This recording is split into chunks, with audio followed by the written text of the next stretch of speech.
அனைவருக்கும் வணக்கம். என் லைஃப்பில் இந்த மாதிரி ஒரு பெயின்ஃபுல்லான ஒரு சுச்சுவேஷனை நான் ஃபேஸ் பண்ணதே கிடையாது. மனசு முழுக்க வலி வலி மட்டும்தான். இந்த சுற்றுப்பயணத்தில் என்னென்ன மக்கள் பார்க்க வராங்க, அதுக்கு ஒரே ஒரு காரணம் தான், அவங்க என் மேலே வச்சிருக்கிற அன்பும் பாசம். அந்த அன்புக்கும் பாசத்துக்கும் நான் எப்பவும் கடமைப்பட்டிருக்கிறேன்.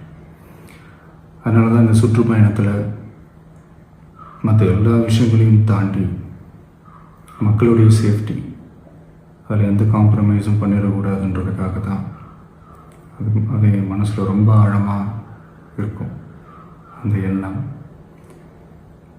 அதனால தான் இந்த அரசியல் காரணங்கள் எல்லாத்தையும் தவிர்த்துட்டு ஒதுக்கி வச்சுட்டு மக்களுடைய சேஃப்டி மட்டும் மைண்டில் வச்சுக்கிட்டு அதுக்கான இடங்களை சூஸ் பண்ணுறது, அதுக்கான இடங்களை பார்த்து பெர்மிஷன் கேட்குறது, போலீஸ் டிபார்ட்மெண்ட்டில் அதை ரிக்வெஸ்ட் பண்ணி கேட்போம்.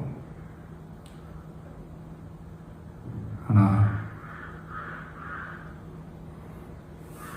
நடக்கக்கூடாதது நடந்துருச்சு.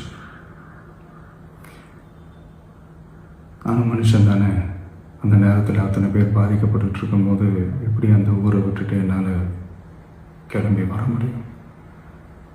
நான் திரும்ப அங்கே போகணும்னு இருந்துச்சுன்னா அதை ஒரு காரணம் காட்டி அங்கே வேறு சில பதட்டமான சுச்சுவேஷன்ஸ், வேறு சில அசம்பாவிதங்கள் அந்த மாதிரி எதுவும் நடந்துடக்கூடாதுன்றதுக்காக தான் நாங்கள் அவாய்ட் பண்ணோம்.